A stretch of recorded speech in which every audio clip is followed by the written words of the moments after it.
오늘도 이 본문 가지고 탐욕의 무덤이란 제목으로 은혜의 말씀 나눕니다. 우리 박용 권사님은 5월 1일 날 수술 일정이 잡혔다고 합니다. 위해서 우리 계속 기도 한번 같이 기도해 주시고, 정인희 권사님이 많이 마음과 몸이 많이 좀 아픕니다. 위해서 빨리 회복되고 교회 나와서 기도할 수 있도록. 두 분이 다 아픈 거지. 그래서 한 분이 이제 지친 거죠. 몸과 마음이 많이 아픈데 위해서 여러분 많이 기억하시고 같이 기도해 주시면 좋겠습니다. 자, 오늘 이 말씀 조금 마음에 걸리는 것은 지난 2월 제가 둘째 주 말씀이에요. 이 본문이. 그래서 이 설교를 들은 지 얼마 안 되는데 다 기억하고 계실 텐데, 다 잊어버리셨다고요? 감사합니다. 그래서 딴 설교를 해야 되나 지금 이런 경우가 지금 없지요, 그죠? 이렇게 중복되는 경우는 거의 없는 것 같아요. 새벽 말씀이랑 주일 말씀이랑 이렇게 두 달 안 되죠. 된 사이에 겹쳐서 좀 갈등을 하다가, 그래도 또 말씀 한 번 더 보면 확실하게 말씀을 마음에 새길 수 있는, 또 그러나 말씀은 똑같은 말씀 매일 설교해도 또 매일 다르게 하나님께서 우리 은혜를 주시기에 2월 둘째 주에 살펴봤지만 다시 오늘 본문을 그냥 순서대로 진행하니까 그대로 살펴보려고 합니다. 제목은 바꿨어요. 불평에 대한 하나의 응답이었는데, 그때는 오늘 탐욕의 무덤이라는 제목을 제가 제목을 삼았습니다. 자, 우리가 이제 11장 일인데요. 11장에 출발한 지 이제 가나안 땅 출발 3일 만에, 광야길 3일 만에 그 출발의 기쁨은 어디든가 사라지고 불평이 터집니다. 광야라는 곳이 그런 곳이죠. 근데 이스라엘 백성들 왜 그래? 라고 우리가 그럴 수 있지만 그들이 광야길이 뭐 좋은 길이었겠어요? 그래, 우리도 광야 같은 인생길을 걸으면서 우리도 늘상 이렇게 쉽게 불평하는 죄를 짓게 되는데, 오늘 이 다베라라는 불로 하나님 먼저 사실 경고성의 징계를 하십니다. 근데 뭔 불평을 했는지는 나오지 않아요. 11장 1절, 2절, 3절은. 근데 하나님이 불로 진영을 불사릅니다. 아마 전부를 불사르지 않고 일부분을 불살랐겠죠. 모세가 바로 그냥 손을 들어 기도하죠. 하나님 참 그 모세의 중보를 기이 여기십니다. 여러분, 우리가 교회와 성도의 삶이 바로 이거예요. 어떤 일이 나면 왜 그랬냐, 뭐 분석하고 또 비난하고 정죄하고, 이게 세상 살아가는 사람들의 모습입니다. 그러나 오늘 성숙한 그리스도인들은, 교회나 우리 성도들은 바로 중보하는 일이죠. 하나님, 여기 좀 어려움이 생겼고 이 백성들을 하나님 용서해 주셔야 됩니다 하고 손을 들어서 하나님이 바로 일회성으로 간단하게 사실은 끝났습니다. 그런데 그걸로 끝났으면 그래도 이 불평이 무서운 거구나 라고, 이제 우리가 언약을 받기 전은 다르다는 걸 좀 느꼈어야 돼요. 여러분, 신의 산에서 결국 언약을 맺고 이제 출발하는 거잖아요. 그 전에 불평은 그래도 언약을 맺기 전이었지만 이제 십계명과 언약을 굳게 맺고 이제 성막을 짓고 이렇게 출발하는데, 이런 일이 일어난 것은 사실은 좀 이스라엘 백성들이 참 불신앙이 이제 뼛속 깊이 이렇게 박혀 있구나 하는 걸 우리가 알게 됩니다. 그래서 그걸로 회개하고 다시 돌아설 것인데, 바로 4절, 5절, 6절에 보면 우리 두 번째 사건이, 오늘 이제 이 기브로 핫다 사건, 이게 탐욕의 무덤이라는 뜻입니다. 기브로 핫다가 바로 탐욕의 무덤인데, 섞여 있는 잡족들로 시작하는데 음식을 타박하면서 우리가 맨날 이 맛없는 만나만 맨날 먹는다고 불평하기 시작하죠. 그 정도로 좀 음식의 타박 정도로 끝났으면 좋겠는데, 이들이 과거의 애굽에서는 우리가 잘 먹고 얼마나 맛있는 것도 많이 먹었는데, 이 광야에서 우리가 이렇게 힘들게 이렇게 맛없는 음식을 먹는다고 불평을 시작합니다. 근데 이들의 불평이 그냥 한 부분으로 끝나지 않고, 이게 전 이스라엘 백성들 사이에 퍼져 있는 사실 그런 불신앙과 불평으로 연결된 것이죠. 그래서 광야에서 과거를 미화시키면서, 애굽에서는 맛있는 거 먹었는데 뭘 맛있는 거 종살이하면서 뭘 맛있는 걸 먹었겠어요. 그런데 그때가 좋았지 이러면서 이제 하나님의 현실에서 지금 이 광야에서 모든 게 하나님의 공급으로 이루어지고 모든 게 하나님의 은혜로 사라지고 있는데, 이게 이제 시간이 지나면서, 사람이란 건 참 시간에 이기는 장사가 없어요. 늘 당연한 거잖아요. 그러다 보니까 결국 불평이 터지는 것이죠. 불평에서 끝나지 좀 원망으로 넘어가는 겁니다. 왜 광야에 우리를 데려다가 이렇게 고생시키나 이 생각이 확 이들을 사로잡는 것이지요. 근데 그 불평에 하나님이 진노하시죠. 우리가 어제 본문이 하나님이 진노하세요. 그리고 뭐 어느 정도냐면 이스라엘 백성 우니까 막 운다는 거 뭐예요? 막 너무너무 이 불평이 이제 심각해진 수준으로 올라간 거죠, 여러분. 10절에 보면 백성이 온 종족들이 각기 자기 장막문에서 우는 것을 모세가 들으니라. 근데 이 울음소리에 모세가 확 뚜껑이 사실 모세도 열리는 거. 요즘 말로 표현하면 모세 안 그래도 모세도 힘드는데 뭐 지도자는 별다르겠어요, 여러분. 힘드는데 백성들이 이렇게 집단적으로 불평하고 원망하자 우는 소리를 듣고 모세도 어찌하여 이렇게 나를 괴롭게 하시나. 그러니까 이제 모세의 불평이 시작하죠. 그러니까 불평은 불평을 낳는 거예요. 백성들의 불평이 전염되어서 지도자 모세의 불평을 이어집니다. 그러나 여러분 차이는 있어요, 그죠? 백성들은 사람들 앞에서 불평을 했고 모세는 하나님 앞에서 불평, 즉 기도하는 것입니다. 자, 이게 불평은 불평인데 사실 모세도 불평입니다. 그러나 불평의 대상이 틀려. 이스라엘 백성들은 일반 사람들에게 전염됐고 그래서 모세까지 전염되는데 모세는 지도자였으니까 그래도 하나님 앞에 불평을 합니다. 어제 이제 불평의 내용을 어제 저녁에 같이 나눴는데 두 가지였어요, 그죠? 하나는 이스라엘 백성들 나는 힘들어서 죽게 되었다고. 우선 자신의 힘듦을 우선 토로하고 또 하나는 어떻게 이 고기를 주워 먹일 수 있느냐 저렇게 불평하고 있는데 그러면서 결국 하나님 나는 죽여주시옵소서 죽는 게 낫습니다. 어제 절정은 모세의 불평의 절정은 15절에 보면 죽여달라는 거죠. 주께서 내게까지 행하실진대 구하옵나니 내게 은혜를 베푸사 즉시 나를 죽여 내가 고난당함을 내가 보지 않게 하옵소서. 우리 늘 너무 힘들면 한 데려가달라는 기도 이렇게 힘든데 왜 안 데려가시나. 또 연세 드시면 우리 권사님들이 가끔 그런 기도를 제가 듣습니다. 근데 우리 교회 권사님은 그런 전사님은 한 분밖에 안 계시는 것 같고요.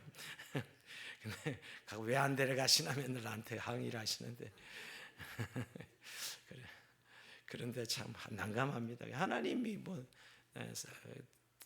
뜻이지 내가 어떻게 알겠어요? 내가 그러고 맨날 말 많은데 어쨌든 이 모세의 불평이 시작해서 요새 가끔 기도 많이 한다는 분이 가끔 힘들면 나 데려가 달라고 이렇게 땡깡을 부리고 그러는데 절대 안 데려가십니다. 그렇게 기도해서는 하나님의 뜻이 다 돼야 데려가시는 것이지. 그렇게 오늘 불평을 하는 걸 내 짐이 너무 무겁습니다. 근데 오늘 이 모세의 불평 속에는 좀 이런 것이 깔려 있어요. 결국은 내가 배웠습니까? 내가 그들을 낳았습니까? 뭐 도대체 내가 그러니까 이런 표현을 쓰는 것은 왜 하나님 날 불러가지고 이 자리에 세웠느냐? 이런 밑바닥에 깔린 사실은 모세의 불신앙입니다. 모세를 하나님이 전적으로 불러서 세우신 것인데 나를 왜 이런 데 세워가지고 여기를 세워서 이 고난과 이 고통을 당하게 합니까? 라고 이렇게 불평하고 있는 것이죠. 결국 여러분 모세도 힘든 것이었어요. 우리가 평상시에 좋을 때는 괜찮은데 힘들면 우리도 모르게 불평이 터져 나오지요. 불평이 터져 나옵니다.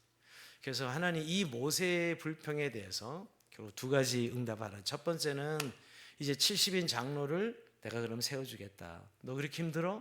그럼 분담시켜주겠다고 장로 70명을 세우겠다는 거예요. 여러분 근데 한번 전력이 있어. 출애굽기 우리 살펴본 대로 이드로가 모세 혼자 너무 일이 많다고 하면서 1000부장, 100부장, 50부장, 10부장을 세운 일을 기억하시죠. 조직을 해서 이 사법제계를 세우는 일은 있었어요. 근데 이건 좀 다릅니다. 그와 또 왜냐하면 70명을 세워서 영을 부어서 모세와 똑같이 하나님 영을 부어줘서 예언하게 하는 이런 사실은 일을 하나님이 응답하십니다. 근데 그러니까 어제 본문에는 이것을 약속한 것이고요. 그리고 고기를 또 한 가지 응답은 이제 백성들의 응답은 뭐냐면 고기를 내가 주겠는데 아니 코에 냄새가 싫도록 내가 고기를 먹여주겠다. 이렇게 하나님께서 응답합니다. 이게 좀 하나님도 하나님이 진노하셨다 그러는데 얼마나 하나님의 마음이 아프셨으면 이렇게 말씀을 하셨을까 하는 생각을 합니다. 20절에 보면 냄새도 싫어하기까지 한 달 동안 먹게 하겠다. 하나님이 응답이 이렇게, 그러니까 모세에게 힘들다니까 내가 장로 붙여줄게 70명. 또 백성들 너희들 고기 달라 그랬지, 내가 아주 냄새가 싫을 정도로 고기를 먹여주겠다 이렇게 합니다. 근데 이 응답은 응답이 분명히 이스라엘 백성들의 불평을 들으셨고 하나님 모세의 불평도 들으시고 오늘 모세에게는 70명의 장로들을 붙여주겠다고 이게 리더십을 나눠서 하겠다. 또 하나는 오늘 고기를 주겠다고 했는데 사실은 응답은 응답인데 징계입니다. 이 하나님이 이제 그러니까 이제 제가 아까도 이스라엘 백성들이 적어도 시내 산에서 언약을 받은 후에 하나님께서 이스라엘 백성을 대하는 게 달라졌다는 거 아셔야 돼요.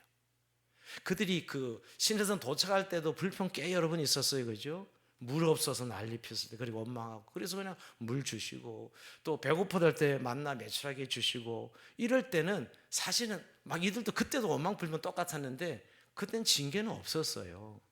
그냥 하나님 화가 나시네 했죠. 뭐 했지만 그대로 다 공급하는데 이제 오늘 이 가나안으로 출발하고부터는 그야말로 훈련과 징계가 훈련과 징계의 성격을 띠고 있어요. 그냥 말로 끝내지 않으십니다. 그게 분명히 응답이잖아요. 힘들다 해서 장로들 붙여주고 고기 먹게 고기를 주는데 결국 그 고기를 주는 것이 기부로 했다. 탐욕의 무덤이라는 징계로 하나님 심판이 떨어진 사건을 우리가 읽은 본문입니다. 참 저는 이 모세가 사실 좀 힘들다고 한 건데 하나님 좀 그 마음을 알아주셔서 좀 기적을 더 크게 베풀어 주시지 이런 생각을 제가 지도자 입장에 제가 모세 입장에서 보면 그래요. 만약에 모세가 안 힘들었으면 이렇게 불평 안 하겠죠. 근데 모세가 너무 힘들었던 것이거든요. 그런데 하나님은 그 모세의 마음을 아시면서도 결국은 하나님은 모세를 좀 바로 세우기를 원하셨던, 그래서 오늘 70명의 장로를 주는 것이 응답이면서도 한편으로는 모세에게는 큰 부담이 있는, 즉 하나님의 부르심이 뭔지를 생각하게 하는 그런 응답이었다는 겁니다. 자, 어떻게 응답했냐 하면 24절, 오늘 본문이 24절 볼까요? 모세가 나가서 여호와의 말씀을 백성에 알리고 백성의 장로 70인을 모아 장막에 둘러 세우매. 자, 하나님 말씀하신 대로 장로 70명을 모아 장막 앞에 세웁니다. 그리고 하나님께서 강림하셔서 그들에게 모세에게 임했던 영을 임하게 하시고 그 증거로 장로들이 예언을 해요. 그러니까 아까 우리 1000분양, 100분양, 50분양 세울 때 다른 게 이 부분이에요. 똑같이 예언을 하게 해서 영을 부어서 예언을 하게 하시죠. 근데 이게 계속 예언한 건 아니고요. 일시적인 예언입니다. 또 장래 일을 말하였다기보다는 이 영을 부었다는 것은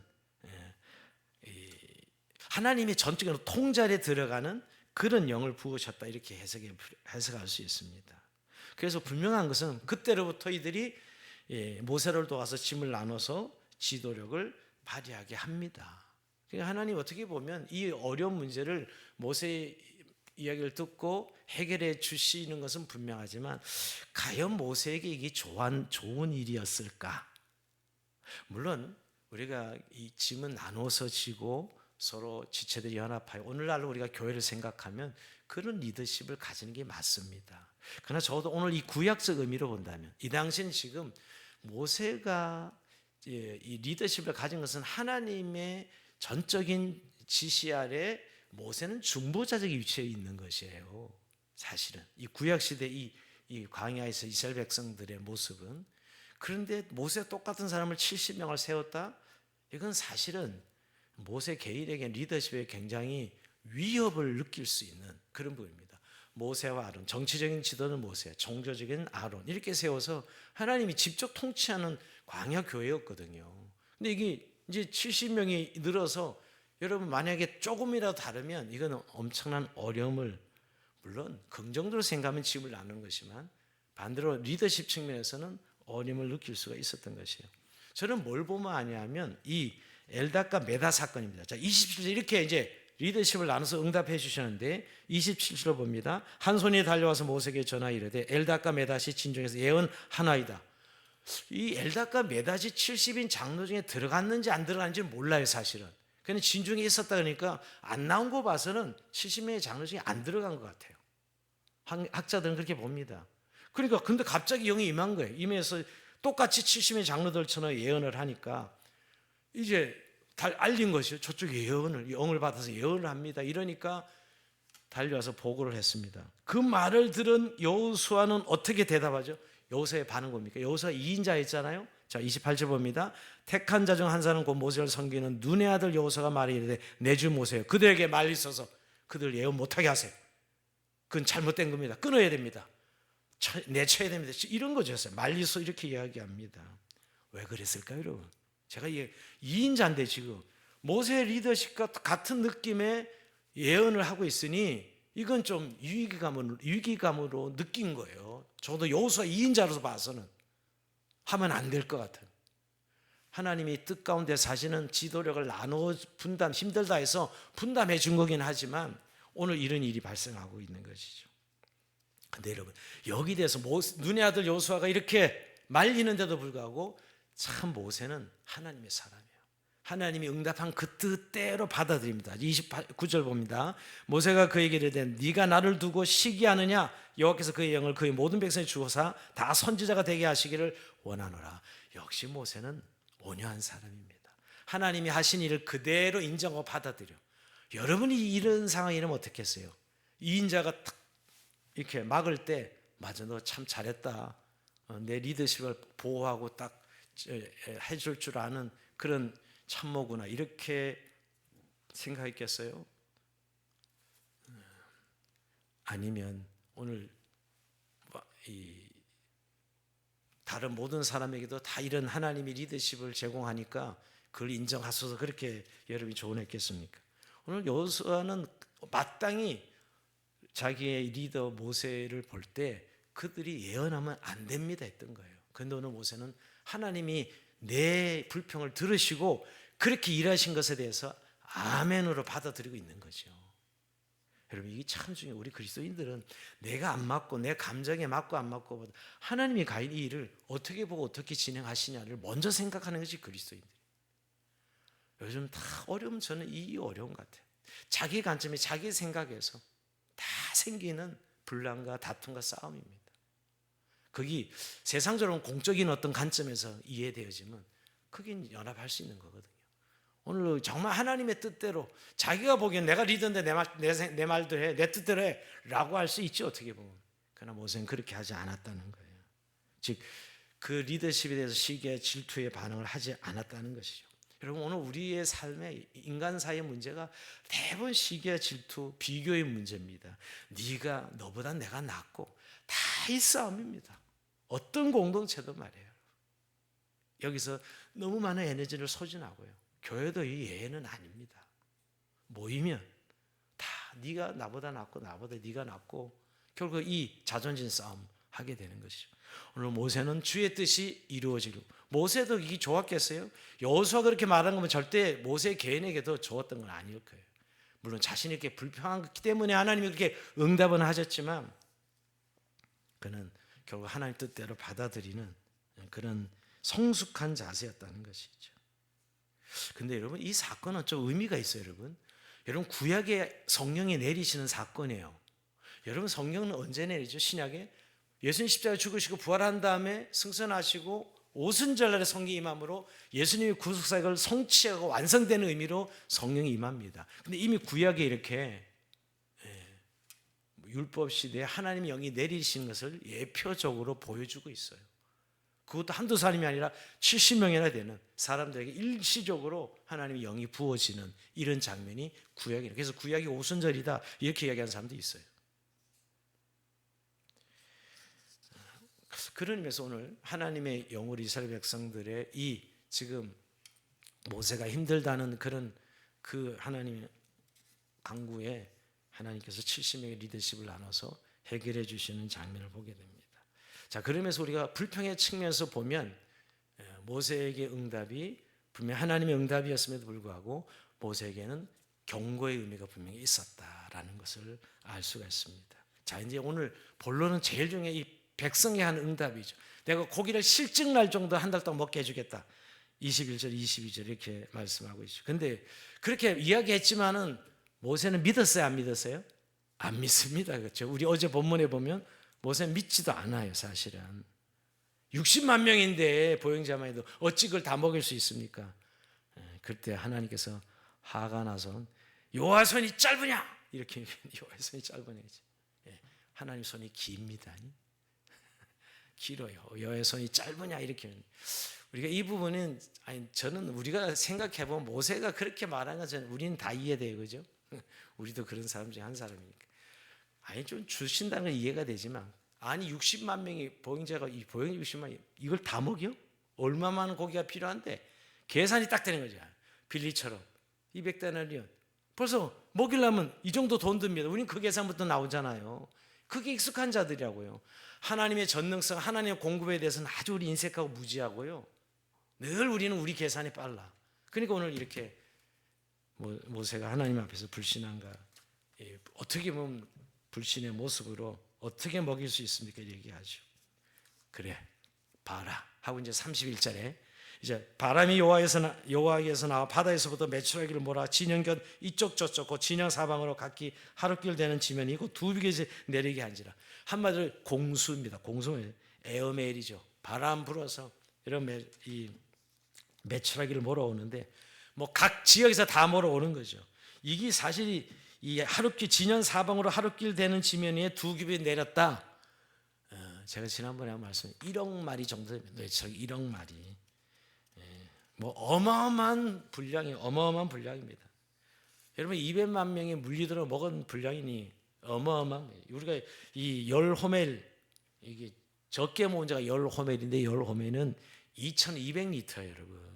그러니까 어마어마한 숫자가 지금 그래서 학자들이 계산한 게 1억만 마리다. 1억. 별로 1억 그럼 별로 이제 계산이 안 돼요, 그죠, 우리는. 그냥 완전히 하나님 진짜 모세의 말에 하나님이 너 봐 하면서 그냥 그렇게 쏟아 부어 주신 것이죠. 그런데 그렇게 부어 주시면서 응답은 하시는데 모세에게 말씀하신 대로 바로 재앙으로 치십니다. 자, 이게 33절 볼까요? 자, 34 같이 읽어봅니다. 시작. 고기가 아직 이 사이에 있어 씹히기 전에 여호와께서 백성에 대해 진노하사 심히 큰 재앙으로 치셨으므로 그곳 이름을 기브핫다라 불렀으니 욕심을 낸 백성을 거기 장사함이었다 이렇게 말합니다.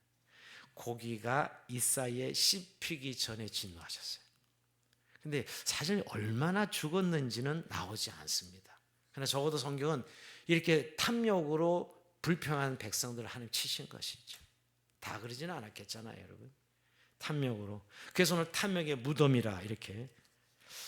사실 이 역설 하나님 원하신 이스라엘 백성 원함을 주셨어요. 주셨는데 주시는 동시에 탐욕을 낸 백성들을 죽이셨다는 것이에요. 이것이 백성들의 불평인 하나님의 응답이었습니다. 저는 이걸 보면서 우리가 기도할 때 조심해야 된다는 거예요. 정욕을 위해서 구하는데 응답하면 이게 응답이 아닙니다. 우리가 정욕을 따라 구하는 기도는 사실 응답하면 안 되는 거예요. 응답해 주시면 안 되는 거죠. 응답하면 이게 다 죽는 거예요, 사실은. 그래서 응답을 안 하시는 거죠. 정욕으로 구하는 것은. 근데 여러분 우리가 구하는 것 중에 정욕으로 구하는 것이 없을까요? 좀 많다고 생각합니다. 모르고 하는 거죠, 그렇게. 내가 힘드니까 어려우니까 그러긴 한데 결국 정욕으로 구하는 이 자들을 하나님이 치셨다는 것이죠. 그래서 여러분 우리가 기도응답이 왜 안 될까 너무 거기에 대해서만 또 너무 분석하는 분들이 있어요. 하나님이 자기 자녀들의 기도를 들으시고 어련히 알아서 하나님이 응답하신다는 거예요. 근데 그게는 기본적으로 우리가 하나님에 대한 신뢰와 감사가 있어야 되는데 오늘 왜 이들이 이런 징계를 받았죠? 하나님에 대한 신뢰가 이들이 지금 사라지고 불신이 자리 잡혀서 원망으로 나가고 있는 거지. 사실 지금까지 이 광야 생활에 하나님 공급 없이 이들이 어떻게 살았어요? 근데 그거는 새까맣게 잊어버리고요. 우리가 매일매일 이렇게 지금 먹고 살아가는 거 새까맣게 잊어버리고 그 힘든 것만 딱 들어서 하나님 앞에 그래서 그 부분을 구하면 돼요. 어려움을 호소하면 되었었는데 그게 아니라 하나님 불신으로 불평과 원망으로 올려드린 거죠. 이게 결국 정욕으로 오늘 탐욕으로 구한 것입니다. 여러분 오늘 이 탐욕의 무덤에는 기부를 했다 이 사건은 결국 그들의 필요가 아니라 욕망을 따라 움직였고 그 결과는 결국 욕심의 심판이었습니다. 여러분, 오늘 우리가 하나님 앞에 기도하는 어떤 의미들이, 원하는 의미들이 정말 하나님의 공부를 믿고 신뢰하는 의미에서 구하는 것인지, 아니면 우리가 원하는 게 이루어지지 않아서 막 원망하고 불평하는 그런 기도인지를 늘 살펴봐야 됩니다.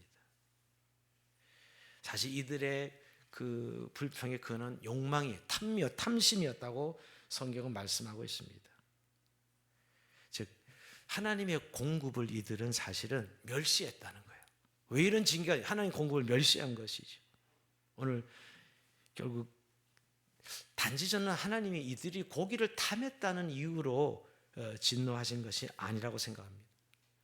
적어도 하나님이 징계를 한 것은 이들의 마음에 하나님이 없고 오직 고기에, 즉 눈에 보이는 현실이 있었던 거예요. 그리고 하나님의 공급하심을 멸시한 것이에요. 여러분, 지금까지 강해서 어떻게 먹고 만나의 길, 이번 11장 7절 8절 9절에 이야기한 것도 갑자기 생뚱하게 만나가 설명하잖아요. 이 만나가 얼마나 맛있는 과자로 양식으로 줬는데 여기에 대한 감사는 이런 방법 없고 오직 고기를 못 먹었다는 이유로 하나님의 원망하는 이들에 대한 하나님 징계였죠. 즉 하나님의 공급을 멸시한 것입니다. 사실 이게 하나님 백성들이 믿음을 잃고 욕망을 따랐을 때 이런 일이 벌어지는 것입니다. 여러분, 탐심은 우상 숭배라고 말씀하고 있습니다. 그래서 사실 우리가 늘 조심해야 될 것은 이 부분이에요. 하나님에 대한 우리가 믿음을 가지고 신뢰하고 그 지금까지 공급하심에 대한 하나님의 감사가 있고 그런 가운데 우리의 모든 어떤 문제들을 알아야 되는데 그게 아니라 하나님의 신뢰가 깨어지고 이제 불신으로 마음이 바뀐 거죠. 원망으로 이어지고 하나님의 공급을 인정하지 않는 이런 지금 오늘 불평은 결국 이런 징계를 받게 되는 것입니다. 하나님은 우리의 필요로 공급하시는 분이 분명합니다. 그러나 우리가 하나님이 우리의 초점이 되지 않고 하나님 주시는 어떤 이 물품이나 하나님 주시는 환경이나 여기에 초점을 맞추면 결국 우리가 우상을 섬기는 탐심이 되는 것이죠. 여러분, 탐심은 곧 우상숭배니라 말씀한 것. 탐심이 우상숭배가 될까? 왜 우상숭배가 된 거죠? 하나님을 물품 제공해주는 그냥 이 기계로 여기는 거죠. 하나님은 그저 나를 잘 살게 해야 되고 잘 먹게 해줘야 되고 하나님 내 환경 좋게 만들어요. 그러니까 하나님은 없는 거예요. 그게 우상이지 뭐예요. 여러분, 우리가 10계명이 1계명 2계명 3계명이 결국 하나님을 섬기는 건데 결국 우상이라는 건 뭐냐면 내 소원대로 내 뜻대로 하나님은 들어줘야 된다는 그런 개념으로 하나님의 이름을 부르는 그 이름은 하나님이 아니고 사실은 오늘 우상이죠. 우상입니다. 이들이 지금 오늘 이 기부를 했다는 탐욕의 무덤이라는 징계를 받은 것은 하나님을 하나님으로 여기지 않고 자기들을 공급해 기계로 안 것이죠. 여러분, 오늘 우리들도 애들 가끔 어릴 때 보면 엄마 아빠가 막 선물 사들고 오면 아빠 얼굴은 보이지 않죠. 손만 봅니다. 그죠? 손만 딱 보고 그러면 기분이 그래도 어릴 때는 아기가 겁나 귀여워서 그래도 너무너무 감사하지만 아빠의 얼굴이 안 보이고 선물만 보이는 거죠. 여러분, 오늘 우리도 하나님을 믿는다는 의미에서 그런 하나님의 손만 보이는 그런 신앙, 결국 그때는 하나님은 우상이 되는 것입니다. 여러분, 하나님을 우상처럼 섬기는 그게 우상숭배예요. 진짜 우상을 만들어 섬기는 게 우상숭배가 아니라. 그러니까 오늘 우리의 믿음이 하나님과 우리의 관계에서 이 믿음과 신앙이 이루어지는데 관계는 아무 필요가 없어. 그리고 오직 어떤 것으로 나를 공급해 주시나야만 관심이 있는 거예요. 이게 탐심이요. 이게 우상숭배죠. 오늘 그에 대한 하나님의 징계입니다. 그러니 자족도 없고요. 감사도 없게 됩니다. 여러분, 오늘 우리는 너무 물질의 이 재정적인 것 이런 구조가 우리 현대인들을 이렇게 삶의 구조를 올가매고 있는 거 아시죠? 저는 정말 오늘 우리 시대에 믿음을 사는 게 얼마나 힘든 일인가. 사실 돈의 힘 말입니다. 이건 전화위로는 똑같을 거예요. 얼마나 돈의 힘이 강력한지요. 그래서 하나님이 참 안 보이는 순간이 많아요. 사실 돈만 있으면 하나님 없어도 돼. 이게 사실 오늘 우리의 시대의 정신이 아니에요. 이게 이 힘이 많아요. 그래서 하나님이 안 보이고 이 물질만 보이는 게 이게 우상숭배라는 거예요, 사실은요. 왜 하나님이 이렇게까지 감히 반응하실까? 어떤 분들은 그렇게 고기를 주셔서 먹게 하시지. 네, 이들에게 하나님이 어떤 분인지 하나님은 나타내셨던 거예요. 그래서 앞으로 광야 생활에 있어서 하나님 의지할 수 있도록, 두려운 일이잖아요. 여러분, 사람을 치셔서 죽게 했는데 얼마나 두려운 일이었겠어요. 오늘날에는 이런 일이 안 일어났냐고요? 왜요? 오늘날도 일어납니다. 오늘 어떻게 일어나죠? 내버려 두십니다. 내버려 두면 그냥 하나님을 물질로 알고 그래 살아가는 것이죠. 그러니 그 마음엔 아무런 기쁨도 없고 아무런 평강도 누리지 못하고 돈이 주는 만족 정도로, 그게 하나님, 그게 만몬신이에요. 지금 요즘 많은 사람들이 만몬신 그 자체는 그냥 내버려 두시면 그냥 그대로 그게 하나님 나를 공급 사는 것처럼, 하나님과의 거룩한 관계, 하나님과 나의 거룩한 관계. 저는 어제도 성경 공부하면서 정말 우리 까나리들이 젖을 먹고 엄마 품에 이렇게 안겨 있는 그 사진을 가끔 보면 그 강야, 이 젖 먹고 나서 아이가 누리는 그 평안함, 그 품 안에 있는 아기는 모든 게 해결된 거죠, 그죠? 먹는 문제, 모든 문제. 그 엄마와 아기의 관계 말입니다.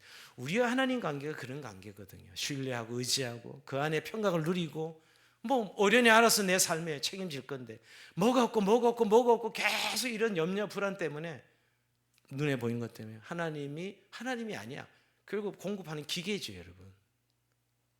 그러면 하나님과 관계가 사라지고, 그게 하나님이 제일 견디지 못하는 거예요. 하나님을 하나님으로 섬기고 경배하는 게 아니죠. 오늘 이런 이에서 오늘 징계가 떨어졌다는 것입니다. 말씀 마칩니다. 마무리하면서 여러분, 참 저는 이 사건을 보면서 적어도 이제 이스라엘 백성들이 신에서 언약을 맺고 출발하는 이 단계는 이제 하나님 백성이 되었군요. 완벽하게 이제 가나안을 점령해야 되는 이런 시간에서 하나님은 그들을 그냥 어린아이 때 신자처럼 출애굽 바로 했을 때 신에 도착할 때까지의 불평과 원망에 그 정도로 머물지 않았다는 거. 여러분, 그래서 믿는 우리들에게 이런 징계가 있습니다. 내버려 두는 징계도 있고요. 그래서 늘 하나님 없이 살아가는 그 마음의 샬롬이 평강을 누리지 못하는 그런 삶을, 우리가 종종 그런 메마른 땅을, 메마른 인생살을 걸어가는 것, 그게 사실은 징계죠, 징계. 그래서 하나님 없이 사는 삶이 얼마나 메마른 삶이고 얼마나 고통스러운 삶인가를 하나님이 진하게 깨우쳐 줍니다. 근데 나중에 회개가 돌아오죠, 여러분. 이 돈이 다가 아니고, 돈을 해결한 데서도 만족이 있는 것도 아니고, 그래서 좀 편할 정도였는데 거기에 마치 뭐가 다 있느냐, 하나님의 믿음을 거기에 다 걸고, 그래서 맨날 시험 들어서, 시험 든다는 게 하나님과 원수되는 거 아니에요. 시험 드는 게 하나님과 원수되는 겁니다. 오늘 그런 의미에서 다시 한번 우리의 삶이 하나님 앞에 정말 전적으로 신뢰하고 하나님 의지하는 삶을 살고 있는가, 아니면 늘 입으로는 그렇다면서 내 내면에 깔려있는 내가 힘든 것 때문에 내 연민에 빠지고 불신이 내 안에 일어나서 결국 이렇게 정욕으로 하나님 구하는 그런 삶을 살고 있는지 한번 돌아봐야 됩니다. 오늘 여러분, 모세도 여기서 예는 아니었어요. 모세가 맡은 직분이 어떤 직분인데 나를 왜 여기에 세웠냐고 이렇게 불평할 수 있는 게 아니죠. 사실 모세는 그냥 하나님이 붙들고 쓰는 도구였을 뿐이었어요. 모세 아니라 네 70명 아무나 붙들어도 너같이 내가 쓸 수 있어 라고 말씀하고 있는 거죠. 내가 너를 붙들고 사는 게 네가 다 전부인 줄 알지? 내가 70명 다 너처럼 다 영을 보고 다 쓸 수 있어. 모세는 어떻게 보면 그렇게까지 불신했는지 안 했는지는 우리가 알 수 없지만, 뭐 나 없으면 안 되죠. 뭐 어떻게 보면 이런 교만이 밑에 깔려 있어서 그렇게까지 불평 원망했는지 모릅니다. 여러분, 그게 뭐냐면 결국 내 삶이 진짜 은혜라는 사실을 늘 깨우치고 깨달아야 되는 것이죠. 지금 힘은 들지만, 힘은 드는 게 은혜의 자리에 불러주셨기 때문에 힘드는 거죠. 그렇다면 그 힘듦도 은혜죠. 저도 성도에게 고난이라는 것이 고난으로 우리를 망가뜨리고 우리를 무너뜨리라는 것이 아니라, 결국 그 고난도 결국 나중에 합력하여 우리 성도들을 아름답게 믿음을 세우려는 하나님의 선하신 계획이 있다는 사실을 깨닫는 거, 이게 은혜인 거예요. 은혜인 거죠. 근데 참 우리가 잘 되고 좀 교만 넘어질 때도 있고요, 또 안 될 때도 마찬가지로 이런 넘어질 때도 있습니다. 여러분, 그런 의미에서 내가 요즘 정말 은혜에 대한 갈급함과 사모함이 있는가 하는 생각을 다시 한번 해봐야 됩니다. 오늘 이 백성들이 사실 이때까지 광야 생에서 하나님의 전능하심을 눈으로 목격했음에도 불구하고 지금 현실 때문에 새까맣게 잊어버린 거예요. 마찬가지로 우리도 그냥 보통 좋을 땐 좋아요, 우리도. 근데 어느 뭔가 고난이고 힘듦이 오면 어느 순간에 지나온 시간은 완전히 부정이 되고, 즉 감사로 은혜로 살았는데 그 은혜는 어딘가 사라지고, 이 사건에 딱 함몰돼 가지고 이 어려운 일에 한번 딱 붙들리면 하나님이 이때까지 주신 은혜에 대해서는 새까맣게 잊어버리고 나도 모르게 불평이 터져 나오는 것이죠. 오늘 이 징계는 결국은 모세에게도 그렇고 백성에게도 네 자신을 알라는, 네 안에 있는 결국 불평은 하나님에 대한 신뢰의 결핍이요 불신앙으로부터 일어나는 것이니 믿음을 회복하라고 하는 말씀하시는 경고입니다. 본질로 돌아오라는 겁니다. 그 상황이 문제고 환경이 문제가 아니라는 것이죠. 주님, 오늘도 모세가 이렇게 어떻게 그 많은 고기를 이렇게 생각했을 때 내가 능력을, 너희가 내 능력을 아느냐 하면서 오늘 그 능력을 베푸시는 모습을 통해서 하나님은 말씀하신 것, 내가 너희들의 하나님이다, 나 여호와 하나님이라, 이렇게 말씀하고 있는 것이죠. 우리도 모르게 우리가 힘들 때, 불평이 터져날 때 우리의 입과 우리의 마음을 다시 점검해야 됩니다. 이 뿌리가 어디에 시작되는지. 결국 하나님에 대한 불신앙, 하나님에 대한 이 은혜에 대한 잊어버림에서 온다는 것이에요. 늘 그 은혜 잊지 않도록 주님, 내 마음을 잘 관리할 수 있도록 다스릴 수 있게 하시고, 무엇보다도 하나님께서 내게 이 삶에 지금 여기까지 오게 한 것이 하나님의 은혜라는 사실을 한시도 잊지 않고 은혜를 붙들고 갈 수 있도록, 저는 그 모습이 바로 모세가 처음에 다베라에 불 떨어졌을 때 바로 모세가 손들어 중보기도 하죠. 이것들이 아니고, 그죠? 이것들이 아니고 손들어 기도하죠. 그 마음이 그게 은혜인 거예요. 중보할 수 있는 사람은 은혜 있는 사람이에요. 여러분, 다른 사람을 위해서 기도하고 중보할 수 있는 사람이, 그게 내가 은혜란 거래. 나도 힘들어 죽겠는데 이 생각이 먼저 들어오는 게 인간인데, 오늘 은혜를 붙들고 있는 사람은 내가 은혜로 사는 걸 알기 때문에 다른 사람이 힘들고 어려움이 없을 때 비난과 정죄가 아니라 왜 저러지 분석하는 게 아니라 바로 중보의 역할을 하는 것이, 그게 바로 은혜를 붙들고 있는 삶입니다. 오늘 하나님 이 은혜를 잊지 아니하고 더 은혜에 더 깊어가는 내 삶과 신학이 되게 해달라고 기도하는 저 여러분 삶이 되길 주의 이름으로 축원드립니다. 저희